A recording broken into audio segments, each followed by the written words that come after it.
वाहिगुरू जी का खालसा वाहिगुरू जी की फतेह। सो अज आप गल करन चाह रहे हैं भी जो अजकल प्रचार हो रहा वो तीन तीन धिरां ने। पहली है अन्नियां दी, फिर है कहानी, फिर उस तो बाद जिस तरह बाणी दे विच कहा ज्ञानी सियाणा, ज्ञानी भाव ज्ञानवान, फिर वो ज्ञानवान आ जाते। ज्ञानवान दे विच घट लोग ने, अन्नियां ते कहानियां दे विच काफ़ी ज़्यादा लोग शामिल ने। मैं लोग इसलिए शब्द वरत रहा क्योंकि उन्होंने मैं प्रचारक जां महापुरुष कह के उन्हों की बेइज्जती नहीं करना चाहता। सो इस करके मैं उन्होंने लोग शब्द वरत्या। पहली धिर जिहड़ी हैगी वो है अन्ने। अन्ने किस तरह? वो कहते भी जो कुछ भी है, जो कुछ भी लेख है साडे, जो साडे कर्म आ, वो असीं तकदीरां बदल देंगे, तुहानूं दुख सुख तो रहत कर देंगे, तुहानूं घर पुआ देंगे, तुहानूं असीं गड्डियां दवा देंगे, तुहानूं पुत्तर दी दात दे देंगे, जां होर कई तरह के ढंगां नाल सानूं भरमाउंदे आ। वो है किस दे राहीं? असीं तुहानूं अखंड पाठ दे राहीं, जां तुहानूं असीं कोई सिर ते हत्थ रख के जां कुछ इहो जिहा कुछ करके तुहानूं असीं सारा कुछ रोग मुक्त कर देंगे। सो रब दे नाल आडा लैण वाली गल कर लैंदे आ। रब दे शरीक बनण दी कोशिश च रब दे शरीक बन जांदे आ, कोशिश नहीं बन जांदे आ। सो वो है साडे किसी संप्रदाय चों ला लो जां किसी उदां ही ला लो, उन्हां दे विचों कुछ क बंदे जिहड़े दो चार करप्ट बंदे ने जो देखो देख ही चोला पाया होया, जिद्दां जो देखो देख बाबे बन गया भी जो कुछ है साडे विच ही है। साडे च बाबा दीप सिंह जी की जोत वड़ गई। हुण असीं जिहदों चाहिए जिहदी पार उतारा करना, गति करनी असीं कर सकते हैं। सो जो कुछ रब है वो रब साडे बाबियां दे विच ही है, बाहर किसी पासे रब नहीं है। वो तो हो गए अन्ने। फिर आ जाते काणे। काणे किहड़े? काणे वो एक अख ही देखदी उन्हां दी, पखंड नहीं करना चाहिए। असीं गुरु नानक साहब जी दे सिक्ख्यावां उपर चलना, जो पखंड करदा असीं उस दे विरुद्ध आवाज़ उठाउणी आ। जो बाबे जां कोई महापुरुष जां कोई संत दे नां ते तुहानूं कोई ठगदा, तुहानूं भरमाउंदा, तां उस नूं असीं ठीक करना। एक अख देखदी आ, सही गल्लां करदे ने। नंबर 2 ते दूसरी अख काणी क्यों आ? वो देखदी नहीं है। दूसरी अख क्यों नहीं देखदी? दूसरे पासे वो कह दिंदे आ भी एक पासे तां बाबे, सारे बाबे, सारे ही टकसाली, सारे ही जथेदार साहबान, ये सारे करप्ट ने। ठीक है जी। तो दूजी अख की आ? रब नहीं है, तीन अखर इन्हां कोले। रब नां दी कोई चीज़ नहीं है, जो कुछ है वो बंदा ही बंदा, रब नां दी कोई चीज़ नहीं है। ठीक है जी। एक पासे तां संप्रदावां दे नालों आपां तोड़ता, बाबियां दे नालों तोड़ता, संतां दे नालों तोड़ता, महापुरुषां दे नालों तोड़ता, जथेदार साहबानां दे नालों तोड़ता। फिर बच की जांदा? रब कल्ला। चलो सोचते हैं भी चलो एक अख इन्हां दी देखदी आ भी ये पखंड तो तोड़ के, वैसे पखंड दा जे आपां कहिए भी सारे ही पखंडी ने, सारे नहीं पखंडी। सो आपां सारिਆਂ ਨੂੰ नाम च लईए। जो ये मैं जी बोली है, मैं उस प्रचारकों की बोली बोल रहा भी जो यही चीज़ कह रहे हैं। ठीक है जी। जिहड़ी अख देखदी सी वो मैं दसती, जिहड़ी अख उन्हां दे विचों भी काफ़ी गल्लां जानी कि वो विच सारे नहीं इनवॉल्व करने, थोड़े करने चाहिए सी, बस वो कर सारे ही रहे हैं। फिर नंबर 2 ਉਹ ਕਹਿੰਦੇ ਵੀ ਰੱਬ ਨਾਂ ਦੀ ਕੋਈ ਚੀਜ਼ ਨਹੀਂ ਹੈ, ਜੋ ਕੁਛ ਹੈ ਉਹ ਬੰਦਾ ਹੀ ਹੈ। ਠੀਕ ਹੈ ਜੀ, ਸੰਪਰਦਾਵਾਂ ਨਾਲੋਂ ਸਾਰੇ ਪਾਸੋਂ ਬੰਦੇ ਨੂੰ ਤੋੜਤਾ, ਫਿਰ ਜੋੜਨਾ ਕਿੱਥੇ ਸੀ? ਉਹ ਰੱਬ ਦੇ ਨਾਲ। ਪਰ ਰੱਬ ਹੀ ਹੈ ਨਹੀਂ, ਜੁੜਨਗੇ ਕਿੱਥੇ? ਜੁੜਨਗੇ ਕਿਹਦੇ ਨਾਲ? ਚਲੋ ਪਹਿਲਾਂ ਸੀ ਕੁਛ ਨਾ ਕੁਛ, ਚਾਹੇ ਪਖੰਡ ਦੇ ਤਰੀਕੇ ਨਾਲ ਹੀ ਸੀ, ਉਹ ਪ੍ਰਮਾਤਮਾ ਨੂੰ ਮੰਨਦੇ ਸੀ। ਚਲੋ ਪਖੰਡੀਆਂ ਦਾ ਜਾਣੀ ਕਿ ਉਹਨਾਂ ਨੇ ਕੰਮ ਗਲਤ ਕੀਤਾ ਬਹੁਤ ਜ਼ਿਆਦਾ, ਜਿਨ੍ਹਾਂ ਨੇ ਆਪਣਾ ਢਿੱਡ ਦੀ ਖਾਤਰ ਪ੍ਰਮਾਤਮਾ ਨੂੰ ਵੇਚਿਆ, ਗੁਰੂ ਗ੍ਰੰਥ ਸਾਹਿਬ ਜੀ ਮਹਾਰਾਜ ਜੀ ਨੂੰ ਕਮਾਈ ਦਾ ਸਾਧਨ ਬਣਾਇਆ। ਸੋ ਉਹਨਾਂ ਦੀ ਬਹੁਤ ਵੱਡੀ ਨਲਾਇਕੀ ਆ। ਸੋ ਪਹਿਲਾਂ ਤਾਂ ਚਲੋ ਸੀ ਜਾਣੀ ਕਿ ਉੱਥੋਂ ਵੀ ਟੁੱਟ ਗਏ, ਫਿਰ ਉੱਥੋਂ ਚੱਕਣਾ ਸੀ ਅਤੇ ਪ੍ਰਮਾਤਮਾ ਦੇ ਨਾਲ ਜੋੜਨਾ ਸੀ, ਜੋ ਕਿ ਗੁਰੂ ਨਾਨਕ ਸਾਹਿਬ ਜੀ ਦਾ ਉਪਦੇਸ਼, ਗੁਰੂ ਨਾਨਕ ਸਾਹਿਬ ਜੀ ਦੀ ਸਿੱਖਿਆਵਾਂ। ਸੋ ਅੱਧੀ ਕੁ ਸਿੱਖਿਆ ਚੱਕ ਲਈ ਵੀ ਪਖੰਡ ਨਾਲ ਤੋੜਨਾ, ਪਰ ਗੁਰੂ ਦੇ ਨਾਲ ਜੋੜਨਾ ਉਹ ਛੱਡਤੀ। ਉਹ ਇਸ ਕਰਕੇ ਕਾਣਾ ਜੋੜਿਆ ਕਿਹਦੇ ਨਾਲ? ਆਪਣੇ ਨਾਲ। ਸਿੱਧਾ ਨਹੀਂ ਜੋੜਤਾ, ਅਸਿੱਧੇ ਤੌਰ 'ਤੇ ਜੋੜ ਲਿਆ। ਸਿੱਖ ਗੁਰੂ ਸਾਹਿਬ ਦੀ ਨਹੀਂ ਬਣਾਏ, ਸਿੱਖ ਆਪਣੇ ਬਣਾ ਲਏ। ਗੁਰੂ ਨਾਨਕ ਸਾਹਿਬ ਜੀ ਨੂੰ ਯਾਰ ਕਹਿ ਲਓ, ਪਰ ਉਹ ਯਾਰ ਕਹਿਣ ਵਾਸਤੇ ਨਹੀਂ ਬਣੇ, ਉਹਨਾਂ ਨੂੰ ਆਪਾਂ ਪਿਓ ਕਹਿੰਦੇ ਹੀ ਚੰਗੇ ਲੱਗਦੇ ਆ। ਸੋ ਇਹ ਤਾਂ ਹੋ ਗਏ ਇੱਕ ਅੰਨੇ ਇੱਕ ਕਾਣੇ, ਵੀ ਸਾਰੇ ਪਾਸੇ ਤੋੜ ਕੇ ਰੱਬ ਨਾਲ ਜੋੜਨਾ ਸੀ, ਅਤੇ ਰੱਬ ਨਾਲੋਂ ਵੀ ਤੋੜ ਕੇ ਦੂਜੇ ਪਾਸਿਓਂ ਦਾ ਵੀ ਤੋੜ ਕੇ ਆਪਣੇ ਨਾਲ ਜੋੜਿਆ, ਆਪਦੇ ਵਿਚਾਰਾਂ ਨਾਲ ਜੋੜ ਲਿਆ। ਸੋ ਉਹ ਹੋ ਗਏ ਕਾਣੇ। ਫਿਰ ਤੀਸਰੀ ਧਿਰ ਕਿਹੜੀ ਰਹਿ ਗਈ? ਇੱਕ ਤਾਂ ਸੰਤ ਮਹਾਂਪੁਰਸ਼ ਹੋ ਗਏ, ਉਹ ਚਲੋ ਇਹਨਾਂ ਨੇ ਕਹਤਾ ਵੀ ਪਖੰਡੀ ਆ। ਨੰਬਰ 2 'ਤੇ ਦੂਸਰੀ ਧਿਰ ਕਾਣੀ ਧਿਰ ਹੋ ਗਈ, ਉਹ ਇਹ ਅੱਧਾ ਕੁ ਮੰਨਦੇ ਆ, ਅੱਧਾ ਕੁ ਨਹੀਂ ਮੰਨਦੇ। ਠੀਕ ਹੈ ਜੀ। ਫਿਰ ਗਿਆਨੀ ਗਿਆਨਵਾਨ ਕਿਹੜਾ? ਮੈਨੂੰ ਵੀ ਪਤਾ ਹੈ, ਸਾਰੇ ਤੁਸੀਂ ਆਪ ਜੀ ਹੀ ਮੇਰੇ ਤੋਂ ਵੱਡੇ ਹੋ ਜਾਂ ਛੋਟੇ ਹੋ ਉਮਰ ਦੇ ਵਿੱਚ, ਜਾਂ ਮੇਰੇ ਤੋਂ ਛੋਟੇ ਉਮਰ ਵਾਲੇ ਮੇਰੇ ਤੋਂ ਗਿਆਨ ਤੋਂ ਉੱਪਰ ਨੇ, ਸਭ ਦਾ ਮੈਂ ਸਤਿਕਾਰ ਕਰਦਾ। ਸਭ ਮੇਰੇ ਤੋਂ ਵੱਡੇ ਹੀ ਨੇ, ਛੋਟਾ ਮੇਰੇ ਤੋਂ ਕੋਈ ਨਹੀਂ ਹੈ, ਸਭ ਮੇਰੇ ਤੋਂ ਵੱਡੇ ਨੇ, ਸਭ ਸਤਿਕਾਰਯੋਗ ਨੇ। ਸਭ ਨੂੰ ਪਤਾ, ਸਾਰਿਆਂ ਨੂੰ ਪਤਾ, ਬੱਚੇ ਨੂੰ ਪਤਾ ਵੀ ਦੱਸੋ ਸਿੱਖ ਪੰਥ, ਆਪਣੇ ਪੰਥ ਦੇ ਵਿੱਚ, ਸਿੱਖ ਧਰਮ ਦੇ ਵਿੱਚ 100 ਦੇ ਵਿੱਚੋਂ ਕਿੰਨੇ ਕੁ ਪ੍ਰਚਾਰਕ ਆ ਜਿਹੜੇ ਦਸਮ ਦੁਆਰ ਦੀ ਗੱਲ ਕਰਦੇ ਹੋ? ਕਿਹੜੇ ਪ੍ਰਚਾਰਕ ਹੁਣ ਹੈਗੇ ਵੀ ਆ ਚੰਗੇ, ਬਹੁਤ ਪ੍ਰਚਾਰਕ ਨੇ, ਜਾਣੀ ਕਿ ਬਹੁਤ ਜ਼ਿਆਦਾ ਗਿਣਤੀ ਘੱਟ ਆ। ਦਸਮ ਦੁਆਰ ਦੀ ਗੱਲ ਕਿਉਂ ਨਹੀਂ ਕਰਦੇ? 9 ਦੁਆਰਿਆਂ ਦੀ ਗੱਲਾਂ ਹੀ ਕਿਉਂ ਕੀਤੀਆਂ ਜਾਂਦੀਆਂ? ਹਮੇਸ਼ਾ ਹੀ 9 ਦੁਆਰਿਆਂ ਦੇ ਵਿੱਚ ਹੀ ਸਾਨੂੰ ਘੁਮਾ ਕੇ ਰੱਖਿਆ ਜਾਂਦਾ, ਦਸਮ ਦੁਆਰ ਦੇ ਵਿੱਚ ਕਿਉਂ ਨਹੀਂ ਭੇਜਿਆ ਜਾਂਦਾ? ਜੇ ਦਸਮ ਦੁਆਰ 'ਚ ਸਾਨੂੰ ਸਾਡੇ ਪਹਿਲੀ ਤੋਂ ਦੂਸਰੀ ਧਿਰ ਵਾਲੇ ਭੇਜਣ ਤਾਂ ਪਹਿਲੀ ਵੀ ਖਤਮ, ਦੂਜੀ ਵੀ ਖਤਮ, ਦੋਨੇ ਖਤਮ ਹੁੰਦੀਆਂ।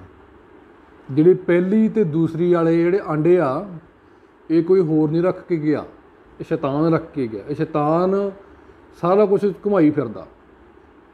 ਮਨ ਦੇ ਮਗਰ ਲੱਗਣ ਵਾਲੇ ਤੋਂ ਭਾਵ ਸ਼ੈਤਾਨ ਦੇ ਮਗਰ ਲੱਗਣ ਵਾਲੇ।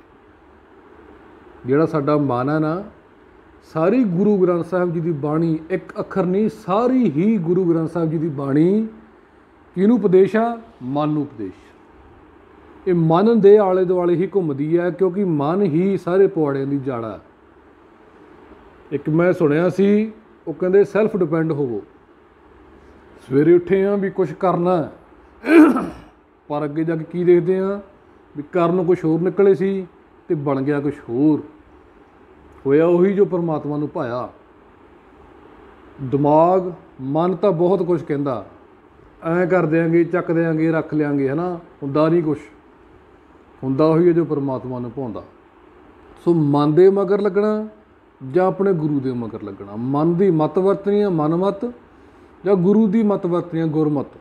ਇਹ ਆਪਾਂ ਡਿਸਾਈਡ ਕਰਨਾ ਵਾ, ਪਰ ਡਿਸਾਈਡ ਵੀ ਇਹ ਗੁਰੂ ਦੀ ਕਿਰਪਾ ਨਾਲ ਹੀ ਹੋਣਾ। ਸਾਰੀ ਚੀਜ਼ ਹੀ ਗੁਰਪ੍ਰਸਾਦ, ਗੁਰਪ੍ਰਸਾਦ ਦੇ ਆਲੇ ਦੁਆਲੇ ਘੁੰਮਦੀ ਆ। ਗੁਰਪ੍ਰਸਾਦ ਹੀ ਗੁਰਪ੍ਰਸਾਦ ਹੈ, ਗੁਰਪ੍ਰਸਾਦ ਤੋਂ ਬਾਹਰ ਕੁਛ ਵੀ ਨਹੀਂ।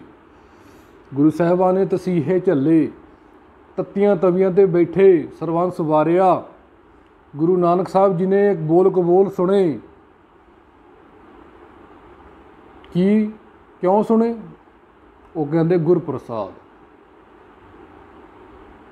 ਸਾਨੂੰ ਇਸ ਚੀਜ਼ 'ਚ ਆਨੰਦ ਆਉਂਦਾ ਵੀ ਚਲੋ ਕਿਸੇ ਨਾ ਕਿਸੇ ਤਰੀਕੇ ਦਾ ਸਾਡਾ ਪਰਮਾਤਮਾ ਸਾਨੂੰ ਦੇਖਦਾ, ਸਾਡੀ ਪਰਖ ਲੈਂਦਾ। ਪਰਖ ਵੀ ਉਹਦੀ ਹੁੰਦੀ ਆ ਜਿਹੜਾ ਪੇਪਰਾਂ 'ਚ ਬੈਠਾ ਹੋਵੇ।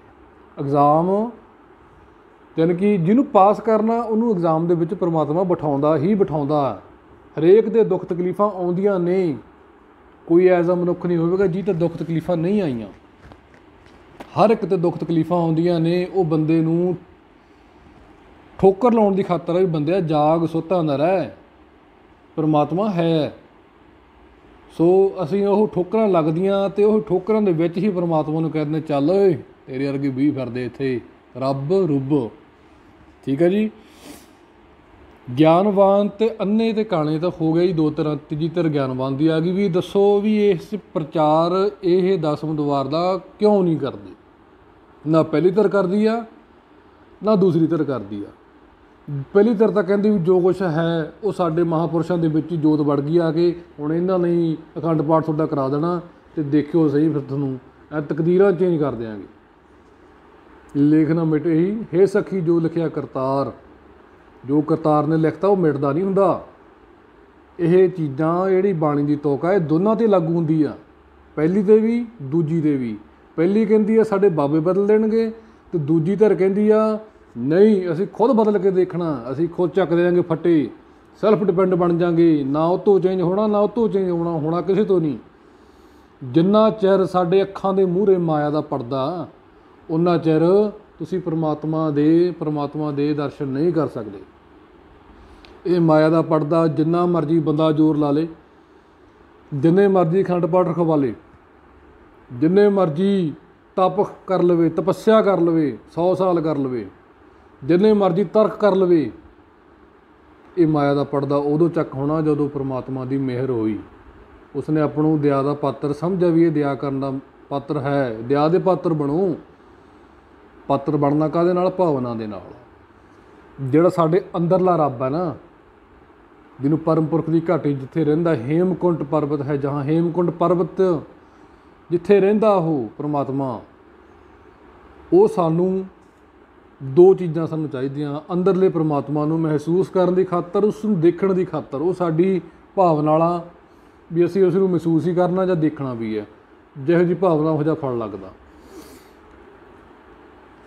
ਅੰਦਰਲੇ ਪਰਮਾਤਮਾ ਨੂੰ ਦੇਖਣ ਲਈ ਸਿਰਫ ਔਰ ਸਿਰਫ ਦੋ ਚੀਜ਼ਾਂ ਦੀ ਲੋੜ ਆ, ਇੱਕ ਭਾਵਨਾ, ਦੂਸਰਾ ਅਭਿਆਸ। ਅਤੇ ਬਾਹਰ ਜਿਹੜਾ ਸਰਬ ਵਿਆਪਕ ਆ ਉਸ ਨੂੰ ਦੇਖਣ ਦੇ ਲਈ, ਉਸ ਨੂੰ ਮਹਿਸੂਸ ਕਰਨ ਦੇ ਲਈ ਮੈਂ ਫਿਰ ਗੱਲ ਭਾਵਨਾ 'ਤੇ ਲੈ ਕੇ ਆ ਰਿਹਾ। ਉਹ ਸਿਰਫ ਔਰ ਸਿਰਫ ਭਾਵਨਾ ਦੀ ਲੋੜ, ਉੱਥੇ ਕੋਈ ਅਭਿਆਸ ਦੀ ਲੋੜ ਨਹੀਂ ਹੈ। ਪ੍ਰਹਿਲਾਦ ਭਗਤ ਆਪ ਸਭ ਜਾਣਦੇ ਹੋ ਕਿ ਪਰਮਾਤਮਾ ਸ਼ੁਰੂ ਤੋਂ ਹੀ ਜਿਉਂ ਹੀ ਸੰਸਾਰ ਬਣਾਇਆ ਹੈ ਉਸੇ ਟਾਈਮ ਤੋਂ ਆਪਣੇ ਭਗਤਾਂ ਦੀ ਲਾਜ ਰੱਖਦਾ ਆਇਆ। ਜੇ ਕੋਈ ਪਰਮਾਤਮਾ ਦੇ ਭਗਤ ਨੇ ਕਹਿਤਾ ਵੀ ਮੇਰਾ ਪਰਮਾਤਮਾ ਮੇਰੇ ਵਿੱਚ ਆ ਜਾਂ ਮੇਰਾ ਪਰਮਾਤਮਾ ਉੱਥੇ ਹੈ, ਤਾਂ ਪਰਮਾਤਮਾ ਨੂੰ ਹਰ ਹਾਲਤ ਉੱਥੇ ਆਉਣਾ ਹੀ ਪਵੇਗਾ, ਪ੍ਰਗਟ ਹੋਣਾ ਹੀ ਪਵੇਗਾ। ਪਰ ਦਿਖੇਗਾ ਉਹਨਾਂ ਨੂੰ ਜਿਨ੍ਹਾਂ ਦੇ ਅੱਖਾਂ ਦੇ ਮੂਹਰੋਂ ਪਰਦਾ ਚੁੱਕਿਆ ਗਿਆ ਮਾਇਆ ਦਾ। ਧੰਨੇ ਭਗਤ ਦੇ ਸਾਹਮਣੇ ਪਰਮਾਤਮਾ ਪ੍ਰਤੱਖ ਖੜਾ, ਧੰਨੇ ਨੂੰ ਦਿਖ ਰਿਹਾ। ਧੰਨੇ ਦੇ ਜਿੱਤੋਂ ਪੱਥਰ ਲਿਆਂਦਾ ਸੀ ਪੰਡਤ ਨੂੰ, ਉਹਨੂੰ ਦੇਖ ਨਹੀਂ ਰਿਹਾ। ਉਹਦੇ ਮੂਹਰੇ ਮਾਇਆ, ਉਹਦੇ ਮੂਹਰੇ ਮਾਇਆ ਹੈ ਨਹੀਂ। ਇਹ ਪਰਮਾਤਮਾ ਨੇ ਹੀ ਮਾਇਆ ਪਰਮਾਤਮਾ ਦੇ ਹੱਥ ਵਸ ਆ। ਇਹ ਸਾਡੇ ਬੰਦੇ ਸੈਲਫ ਡਿਪੈਂਡ ਬਣ ਕੇ ਕਰ ਕੀ ਲੈਣਗੇ? ਅਸੀਂ ਜਦੋਂ ਸਵੇਰੇ ਉੱਠਦੇ ਹਾਂ ਅਸੀਂ ਇਹ ਸੋਚਣਾ ਵੀ ਦੇਖਦੇ ਹਾਂ ਅੱਜ ਗੁਰੂ ਸਾਹਿਬ ਜੀ ਸਾਡੇ ਤੋਂ ਕੀ ਕਰਵਾਉਂਦੇ ਨੇ। ਫਿਰ ਬਣੀ ਨਾ ਗੱਲ ਗੁਰਸਿੱਖਾਂ ਵਾਲੀ, ਇਹ ਬਣੀ ਗੁਰਮਤ।